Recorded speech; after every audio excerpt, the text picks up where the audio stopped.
Chapter 1, Apollo 11, an overview of the official version. Lights, camera, action!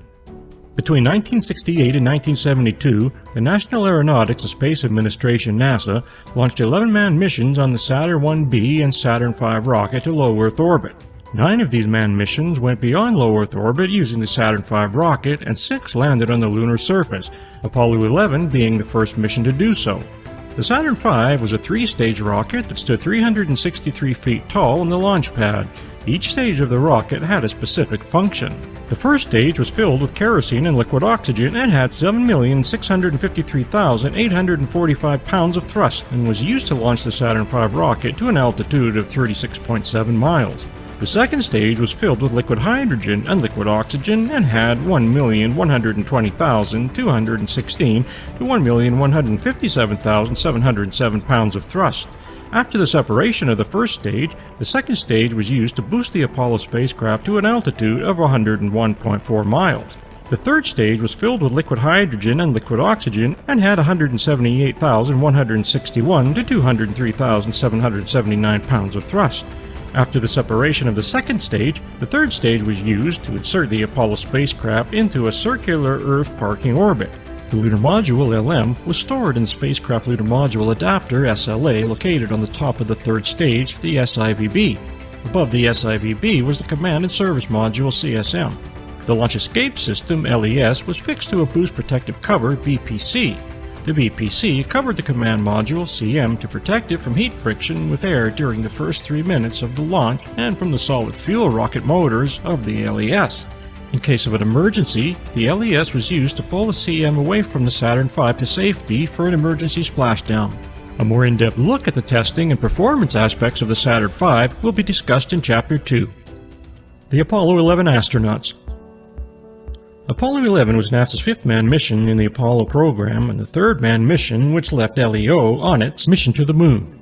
It was also the first mission to land a crew on the lunar surface.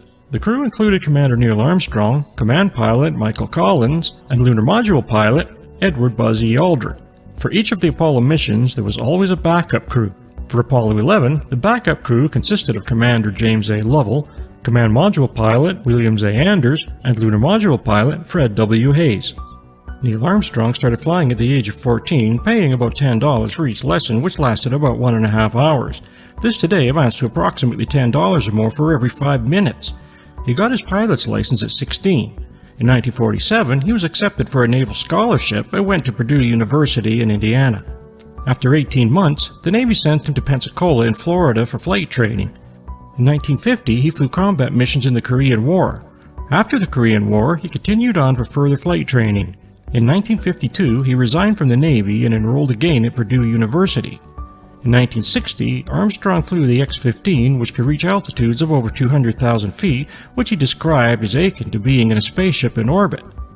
After applying to NASA in 1962, in which the organization was now accepting civilian applicants, he was accepted for astronaut training. Edward Eugene Aldrin Jr., aka Buzz Aldrin, his eldest sister when young used to pronounce brother as Buzzer, hence the name, went to the military academy at West Point, New York. After graduating in 1951, Aldrin joined the Air Force and trained as a fighter pilot. He also flew combat missions in North Korea. His gun camera film supposedly showed a pilot ejecting from a MiG he shot down, which was featured in Life magazine. In 1954, after spending 4 months in Maxwell Field, Alabama in Squadron Officer School, he was assigned to the Air Force Academy in Colorado as a flight instructor. In 1956, he went to West Germany to fly the F-100s with the 36th Fighter Wing.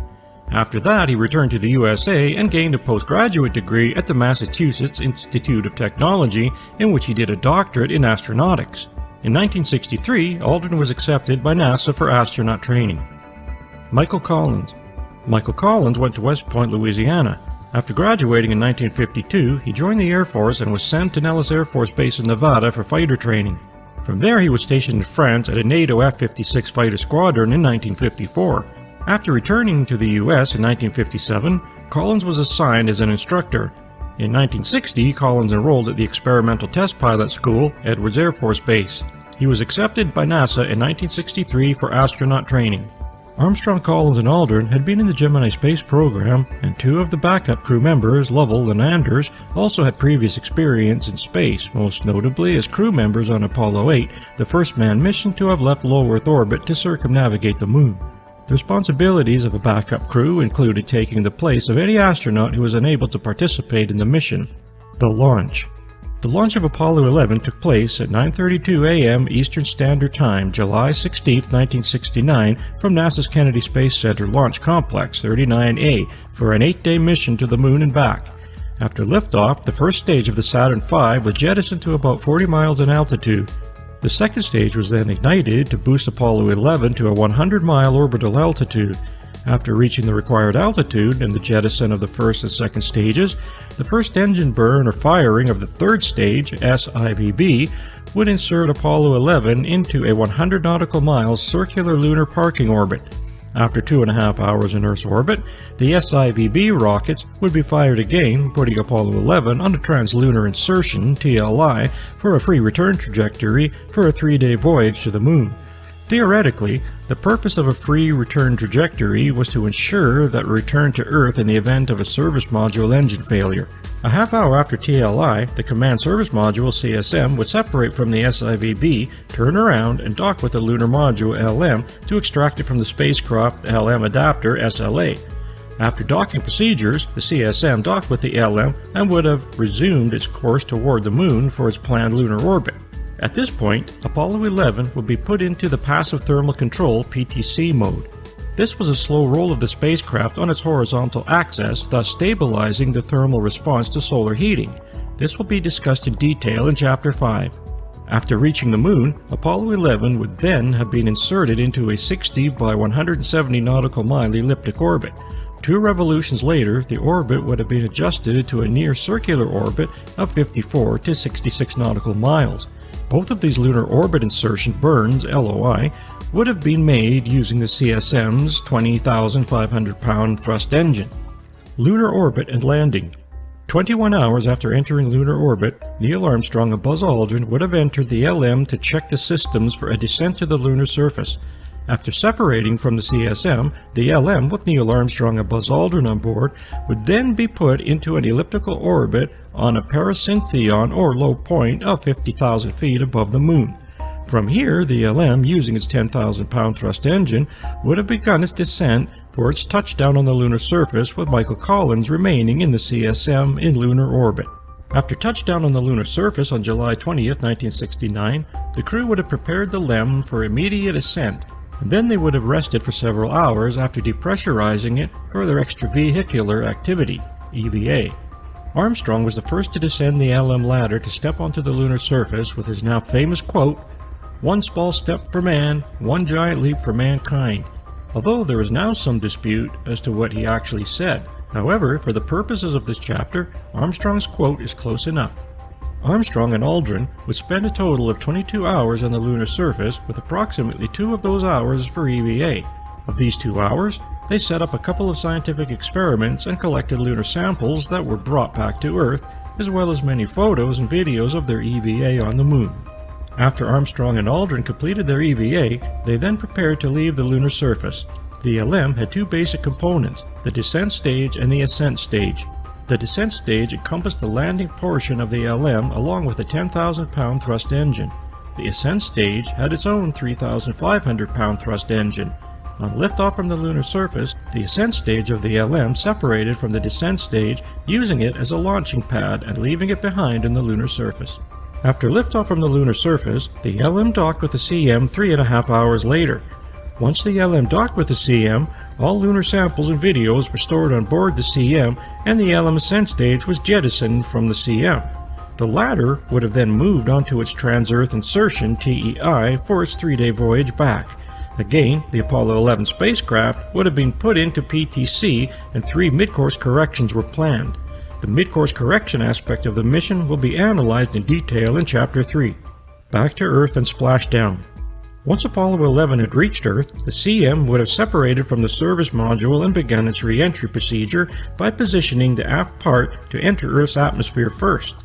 This aft portion of the CM contained the main heat shield needed to protect the astronauts and the CM from burning up due to friction with the Earth's atmosphere.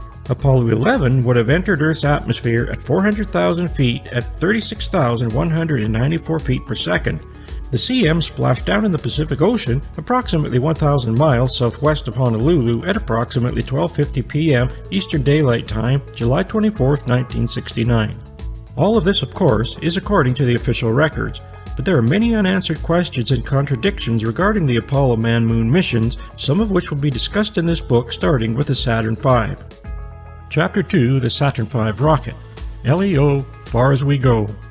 The space program was moved to the forefront of the United States foreign policy when the government was caught off guard by the launch of the first artificial satellite in the world, Sputnik, to low Earth orbit, LEO, by the former Soviet Union on October 4, 1957.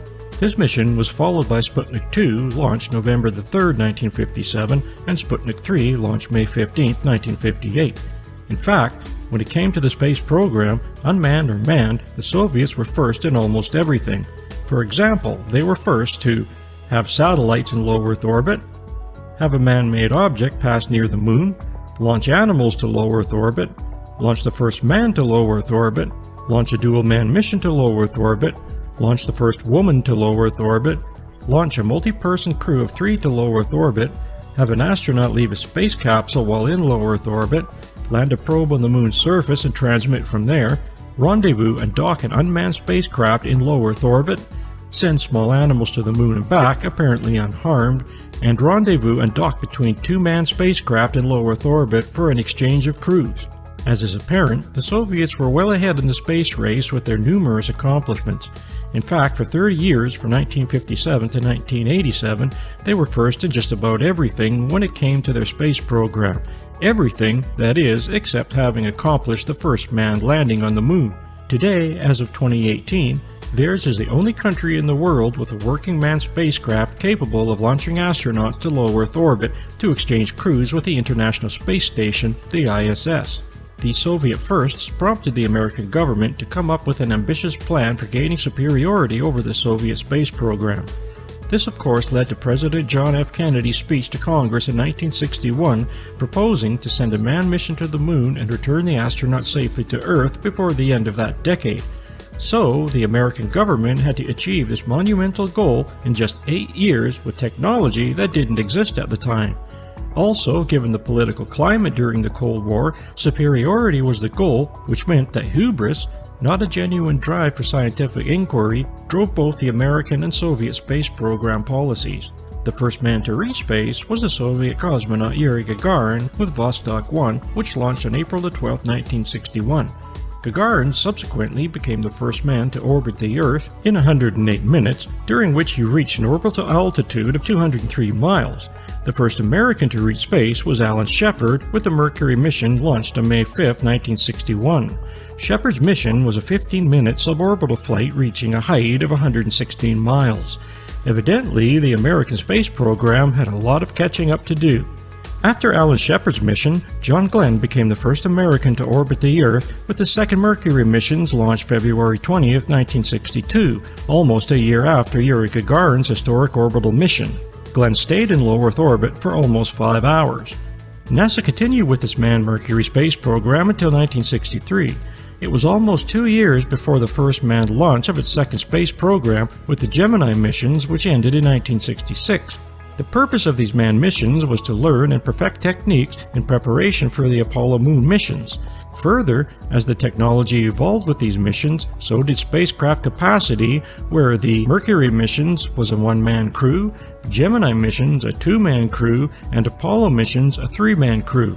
It became obvious in the Mercury and Gemini missions that automation was a necessary component in any manned mission in low Earth orbit or beyond. Astronauts quickly realized that success in these missions has less to do with their flying skills as military pilots and more to do with automation and the increased need for more sophisticated computer systems. As you'll learn in Chapter 3, the computer systems on the Apollo missions were nowhere near the technology that would have been needed for a successful manned mission traveling 240,000 miles to the Moon and the same distance back. After the end of the Gemini manned missions, NASA continued with the Apollo program, which launched the first, Unmanned Saturn IB on February 26, 1966, Manned Saturn IB with Apollo 7 on October 11, 1968, and Unmanned Saturn V on November 9, 1967. The next mission in the Apollo program was the launch of the Saturn V on December 21, 1968, which was the first manned mission of a Saturn V and the first manned mission to circumnavigate the Moon. So, in less than 8 years, NASA has managed not only to match the Soviet space program, but surpass Soviet accomplishments in the space race to achieve what had been called the greatest scientific achievement of the 20th century, with the first manned landing on the Moon's surface with Apollo 11 on July 20, 1969. In the next section, I have provided a brief history of the scientists recruited into NASA and one of the most important contributors to the design and manufacture of the Saturn V rocket. The Apollo Saturn V program. The Apollo program was implemented in order to meet President Kennedy's goal of landing a man on the Moon by the end of the 1960s. This required new and innovative technologies to design and manufacture a heavy-lift rocket, which ultimately became known as the Saturn V. This new design was needed to launch the hardware necessary for a manned lunar landing. The Saturn V was reportedly the most powerful heavy-lift rocket ever built, which produced a combined total of over 7.5 million pounds of thrust in its 5 F1 engines located in the first stage of the Saturn V. There has been no working heavy-lift rocket capable of this power output since the end of the Apollo moon missions. It apparently functioned virtually flawless during the Apollo program from 1969 to 1972. In 1973, NASA decided that it would be cost-effective to design a reusable vehicle replacing the Saturn V. In 1973, NASA decided that it would be cost-efficient to design a reusable vehicle replacing the Saturn V, which was supposed to have been proven technology. Subsequently, the Saturn V program was cancelled after launching the first American space station, Skylab, on May 14, 1973. After several years without a manned space vehicle, NASA launched its first reusable manned spacecraft, the Space Shuttle, on April 12, 1981, 20 years to the day since Yuri Gagarin became the first person to orbit the Earth. However, due to the claims of cost inefficiencies and overruns, the Space Shuttle program was also cancelled in 2011. As of today, NASA no longer has a working manned space vehicle capable of launch to LEO. History. The Saturn V rocket program's origins go back to World War II and the German rocket program with its Vengeance Weapon 1 aeroplane V1 and the Vengeance Weapon 2 rocket V2. The V2 was the first ballistic missile ever built and was used to terrorize London in World War II. The architect of the V1 and V2 was Wernher von Braun, reportedly a brilliant aerospace engineer who, as history records, was secretly moved to the United States from Germany at the end of World War II by the American Office of Strategic Services, OSS, under its program Operation Paperclip. The OSS was a predecessor of the Central Intelligence Agency, CIA. It is estimated that the OSS recruited 1,600 German scientists, engineers, and technicians, while the Soviets recruited an estimated 2,000 German scientists. Wernher von Braun and the other German scientists worked for the U.S. Army on its Intermediate-Range Ballistic Missile (IRBM) program. Later, von Braun and his group were absorbed into the newly formed space agency, NASA. Wernher von Braun and his alleged war crimes. 2 years before World War II, Germany had moved their rocket technology to Peenemünde, a rocket base located on the island of Usedom on the Peene River off the Baltic coast. However, after World War II began, Allied forces launched air raids on Peenemünde, as a result of which this technology, along with the technicians, were moved to other bases around the country, like the underground rocket base at the Middelwerk plant. Serious allegations amounting to war crimes against humanity have been made about personnel of that particular facility, including Wernher von Braun, who was a member of the Nazi Party. During World War II, Germany was using concentration camp prisoners as slave laborers at their Middelwerk plant. An estimated 20,000 slave laborers died from starvation, physical abuse, executions, and brutal working conditions. There has been plenty of debate over the decades about Wernher von Braun's involvement in the estimated 20,000 deaths of war prisoners used as slaves and the deplorable and hellish conditions they had to endure. From Wikipedia. SS General Hans Kammler, who was an engineer, had constructed several concentration camps, including Auschwitz, had a reputation for brutality and had organized the idea of using concentration camp prisoners as slave labor in the rocket program. Arthur Rudolph, chief engineer of the V-2 rocket at Peenemünde, endorsed this idea in April 1943 when a labor shortage developed. More people died building the V-2 rockets than were killed as it by a weapon. Von Braun admitted visiting the plant at Mittelwerk on many occasions and called conditions at the plant repulsive, but claimed never to have witnessed any deaths or beatings, although it had become clear to him by 1944 that deaths had occurred. He denied ever having visited Mittelbrau-Dora concentration camp itself, where 20,000 died from illness, beatings, and intolerable working conditions. There were investigations of some of the scientists recruited by the American government, and it's believed that von Braun himself was questioned about what he knew of the conditions at Mittelbrau-Dora concentration camp. However, all of these scientists' records were expunged by the OSS when they were recruited by the United States, practically ending any paper trail implicating these German scientists, including von Braun. The CIA has maintained that secrecy, although, as the above quote shows, it's now more of an open secret. There were supportedly some witnesses that testified in behalf of von Braun, saying he tried to better working conditions for the slave laborers when possible. However, the veracity of these witnesses and their statements should be considered first before coming to any conclusions. As for Wernher von Braun's Nazi affiliation, proponents of the Apollo mission say that conspiracy theorists use this fact to promote the Apollo mission hoax story. Most serious researchers, who believe these missions to have been fake, separate von Braun's Nazi affiliation and acknowledge his purported brilliance in rocket technology. However, there is a limit to how far that technology will go.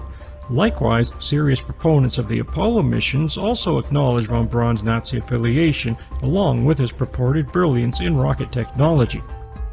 The Apollo-Saturn rocket series starts with tragedy. After being recruited into the newly formed space agency NASA, Wernher von Braun was appointed as the director of the Marshall Space Flight Center (MSFC) and as chief architect of the Saturn V rocket. The Apollo program started with the first launch in 1961 involving a variation of the Saturn V rocket, leading up to the first manned mission to land on the lunar surface in 1969. However, when trying to explain each mission and its progress, Apollo mission nomenclature gets a little complicated. For example, the first mission in this series was Saturn Apollo 1 SA-1, not to be confused with Apollo 1, which was a mission simulation of a launch that ended up in tragedy, killing 3 astronauts. There are also the Apollo missions with the prefix AS, not to be confused with SA. To further complicate things, NASA has internal and external designations for each mission. Apparently, the external designations were for the media. In addition, there is a series of 3 books by Eugene Reichel listing each mission in the Apollo program in chronological order, which helps to clarify the Apollo's mission's nomenclature. It is the actual Saturn 1B and most of all the Saturn V which interests us, since these 2 variations involve the first manned missions of the Apollo program to low Earth orbit, to circumnavigate the Moon, and to land on the lunar surface. Leading up to and including Apollo 11, there were 30 missions in the Apollo program. Of these 30 missions, 21 missions involved a variation of the Saturn rocket. Of these 21 missions, 5 were the Saturn 1B and 6 were the Saturn V. However, Apollo 4, the 23rd mission, is where the actual Saturn V missions leading up to Apollo 11 began. Apollo 4 was the first unmanned launch of the Saturn V, but a commonly asked question is, what happened to Apollos 1, 2, and 3? Did they involve the Saturn 1B? No, they didn't even involve a launch, and in fact, this is the part which leads to some of the confusion with these Apollo missions. In order to better answer these questions, let's discuss each mission in chronological order, starting with the Apollo 1 tragedy. Apollo 1. On January 27, 1967 at 1:30 p.m., Commander Virgil Gus Grissom, Senior Pilot Edward White, and Command Module Pilot Roger Chaffee enter the Apollo 1 Command Module on top of the Saturn 1B for a launch simulation. All 3 astronauts were in spacesuits, and when they were strapped into their seats, the escape tower's protective cover was lowered into position on the CM and locked. 3 astronauts were, for all intent and purposes, sealed in. Several hours into the launch simulation, at approximately 6:30 p.m., a fire broke out within the CM. While the astronauts were yelling frantically over the communication frequency and desperately trying to open the command module hatch, technicians outside also tried to do the same, but to no avail. The heat around the CM was far too intense for the technicians to get even close.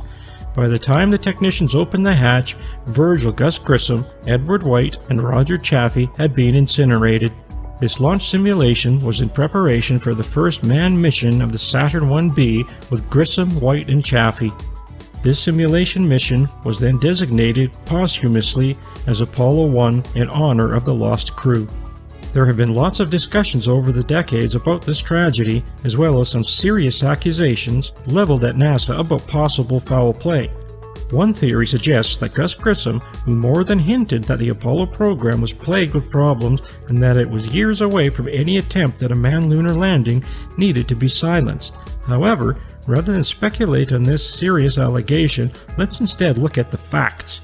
Gus Grissom was known to be outspoken and was increasingly becoming frustrated with the numerous anomalies within the Apollo program. In a press conference shortly before the tragedy, Grissom hung a lemon on the outside of the command module for the whole world to see, the inference being that the command module was a lemon and not fit for manned space missions. As was common practice with the Mercury and Gemini manned space programs, the command module was filled with overpressurized pure oxygen. Since oxygen makes up about 20% of our nitrogen-oxygen atmosphere, there is enough outside atmospheric pressure at sea level for the lungs to absorb that oxygen into the bloodstream. However, to duplicate sea level pressure in a spacecraft in low Earth orbit would require engineering the hull of the capsule strong enough to withstand sea level pressure against the vacuum of space, as well as carrying the required equipment of nitrogen and oxygen tanks to regulate the mixture. Reinforcement of the CM hull, as well as extra nitrogen and oxygen tanks, would have added weight to the spacecraft, which means more engine power for launch that translates into more propellant and therefore more expense. In order to keep costs down, NASA decided to use pure oxygenated atmosphere and regulate the oxygen environment in the spacecraft to lower levels than at sea level pressure, but with the oxygen pressure content higher, making the transfer of oxygen from the lungs to the bloodstream possible while in orbit. This proved deadly during the simulated launch of Apollo 1 when a spark inside the complex design of the CM caused a fire, turning the oversized pure oxygen environment into a torch, killing the 3 astronauts on board. After the tragic incident, NASA changed the CM environment to 60% oxygen and 40% nitrogen on launch, which decreased slowly on ascent to the eventual pure oxygenated environment over the next day. North American Aviation, NAA, was the primary contractor for the command module. NAA Inspector Thomas Barron had submitted a 500-page report and testified to Congress on April 21, 1967, regarding the anomalies leading up to the Apollo 1 tragedy. 6 days later, Thomas Barron, his wife and stepdaughter were all killed instantly when a train crashed into their car. Since then, Thomas's 500-page report to Congress has disappeared. You can find NASA's internal review report detailing its findings on its website, but there is nothing conclusive to the actual cause of the Apollo 1 tragedy. However, the report does make for some disturbing reading. It seems that no one had seriously considered the hazards of an overpressurized cabin full of pure oxygen. Wikipedia. In the first episode of 2009 documentary series, NASA, Triumph and Tragedy, Jim McDivitt said that NASA had no idea how a 100% oxygenated atmosphere would influence burning. Similar remarks by other astronauts were expressed in the 2007 documentary film In the Shadow of the Moon. These two understated quotes delineate the expertise of NASA's personnel involved in the Apollo program, who were seemingly ignorant to the dangers of an overpressurized oxygenated environment. Note to NASA: it has been established throughout millennia that depriving fires of oxygen is a very effective way of putting fires out. Common sense should then dictate that a pure oxygenated environment is not only a fire hazard, it's a blowtorch waiting for a spark. Spark. Spark.